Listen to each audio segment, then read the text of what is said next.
and get up in people's business, the least you can do is to stop saving them from consequences. So stop putting on the cape and jumping in to defend someone or save someone if they are deserving of the backlash. Hi guys, welcome back to my channel. I'm Lauren, and over here we discuss life topics by analyzing characters from popular TV and film. So today we are talking about Freeman and Arnold Shortman. What a combination, I know. And our topic is fixing everyone's problems and knowing when to let go. So let's get started. How this video idea even came about is I actually recently watched The Boondocks in its entirety. I binged seasons 1 through 4 like a month or so ago, a couple months ago. It was my first introduction to The Boondocks. When I was younger and when it was really popping, I wasn't allowed to watch the show. And so I just kind of randomly decided to go back and watch it. Also during that same time period, I got hooked on Hey Arnold again, which is one of my childhood favorite shows. And I realized that I had never really watched the first couple of seasons of the show. I was really only familiar with like the later seasons of Hey Arnold. So like I said, I went back and watched the earlier seasons, and after coming out of these two shows, I kind of was like, Arnold, Huey. There are some similarities here that I think I could put into a video, and I think we could learn a little bit from these two characters. So here we are. That's the backstory. So let's talk about the two characters for a bit.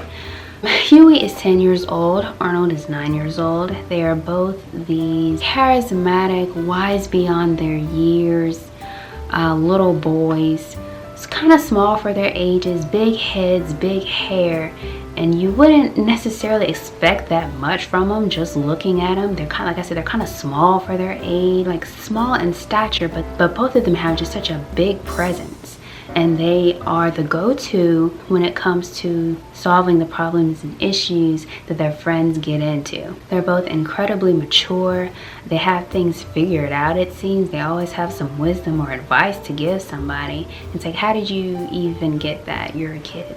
But somehow they have it. And they're both also in the same boat in the sense that they're surrounded by people who are not on their same wavelength. They are not surrounded by like-minded people.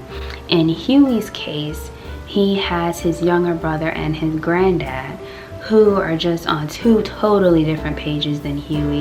Huey has a completely different way of thinking, and the granddad is an entity into his own. He and Huey don't really think that much alike. Huey is misunderstood by a lot of his peers. They think he's way too serious, way too lame, way too boring, and they just don't get, for the most part, what he be talking about.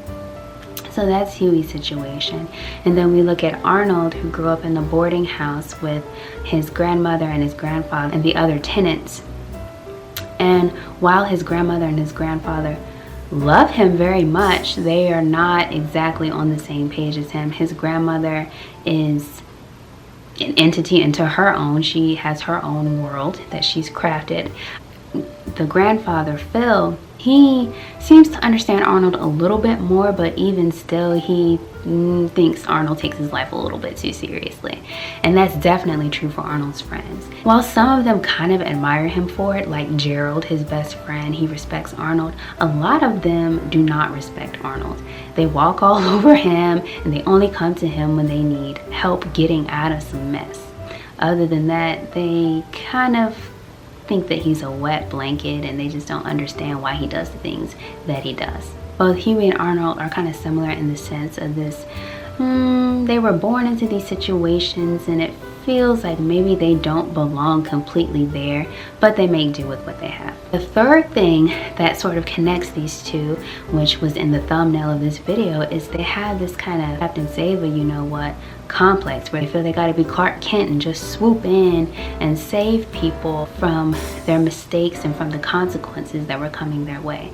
They kind of get in people's business and tell people how to live their lives. And while they are right a lot, probably most of the time, probably the characters in these shows should listen to those two. The fact is, you can't tell other people what to do. It just is what it is, even if you're right. So what I'm going to give you guys today are 3 tips that you can use to stop feeling the need to fix other people's problems, how to let go, and how to accept that other people have different perspectives than you, because that can be a real challenge. So let's get into it. So number 1 is to strengthen your belief system. So I'm going to look at Huey more so for this one. Most of the commentary in the Boondocks is that of Black commentary. It's about African American culture, and it's a satirical show. So a lot of traits are exaggerated in certain people to bring out and display certain tropes. And so a lot of Huey's dilemmas that he finds himself in, a lot of disagreements he has with other people, is surrounding the topic of Blackness, what it means to live out and to exist in this society. And Huey has a very specific way in which he looks at things. He's rather militant in his viewpoint. He has a dignity and a grace about him that he believes in, and he wants to get that energy to other Black folks as well. That's kind of his belief system. He wants to get Black people on the same page of, this is the way we need to act, this is the way we need to conduct ourselves to propel ourselves out of this oppressive and limiting system.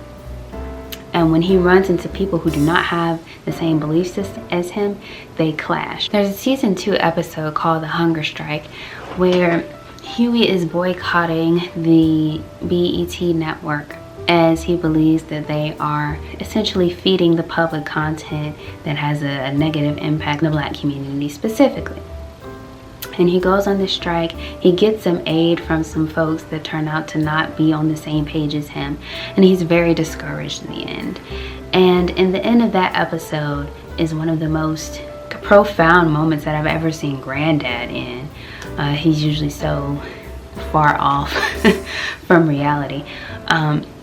But in the end of the episode, Huey asks, "What do you do when you can't do nothing, but there's nothing that you can do?"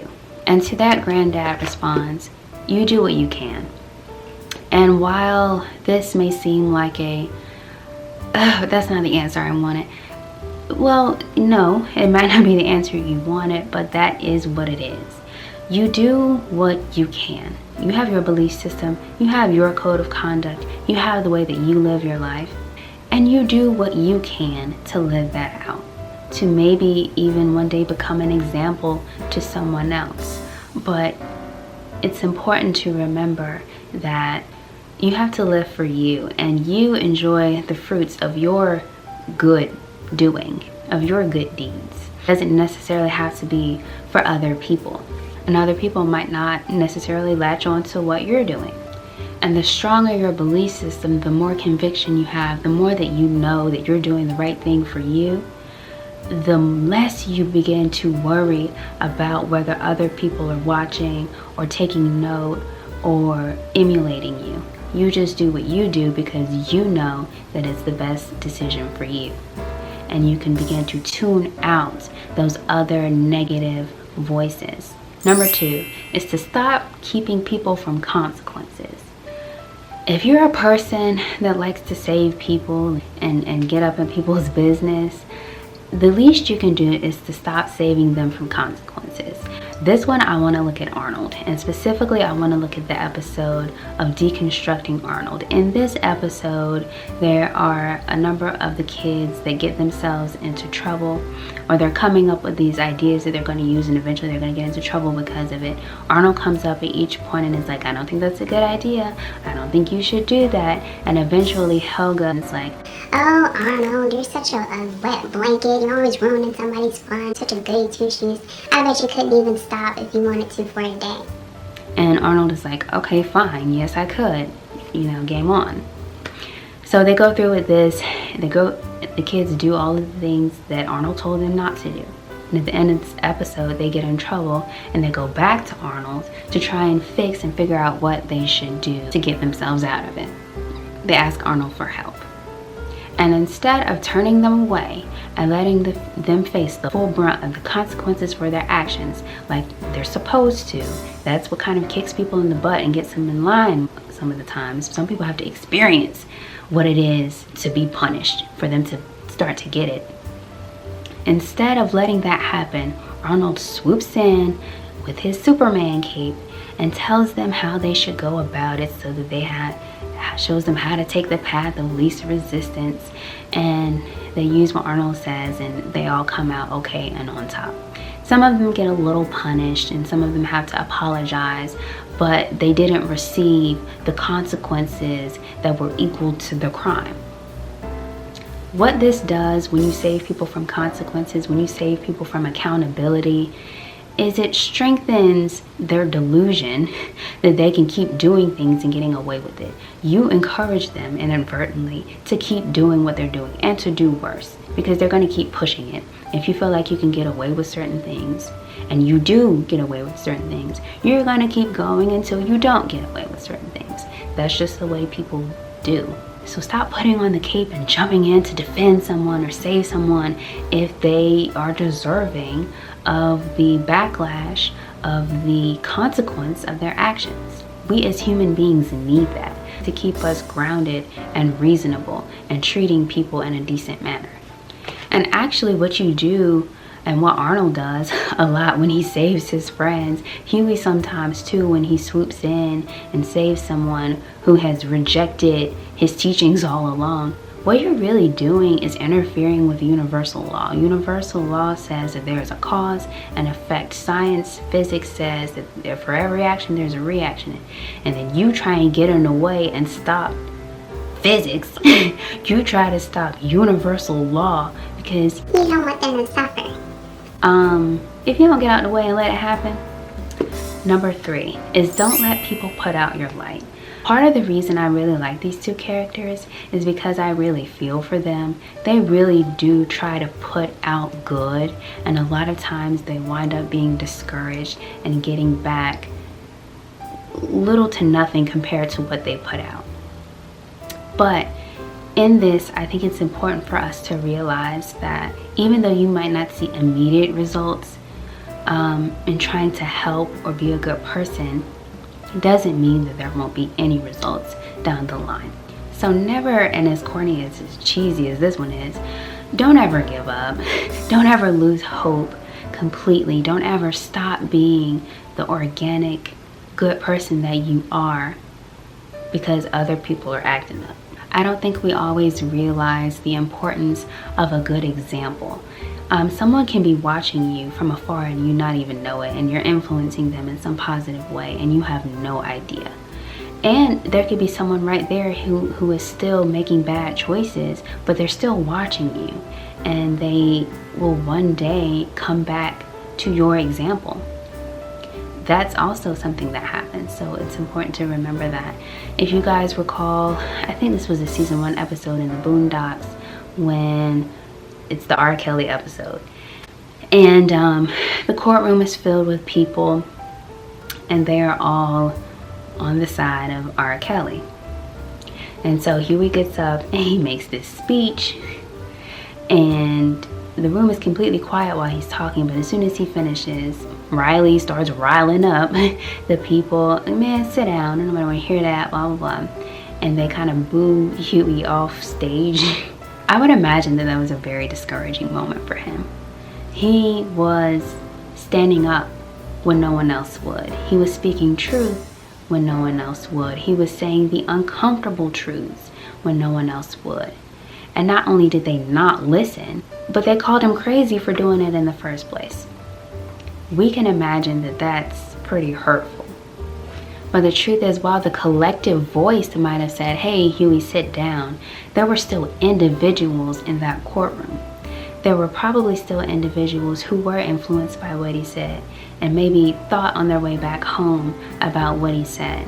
And that's the power of speaking up and continuing to be yourself in any given situation, even if you don't have the full support of the people around you, or people think you're lame or boring or annoying. So don't underestimate the value of your example. Be the best version of you that you can be, and at the same time let people come to their own conclusions so that you're not at the mercy of someone else's decision making. You're not waiting for someone else to validate that you were right. Alright you guys, so that's it for this video. Hope you guys enjoyed. Don't forget to like, share, subscribe, do all of the things. And the question that I want you guys to answer in the comments is, has a friend ever asked you for advice and then didn't take it? Alright, leave your comments below and I will see you guys in the next video.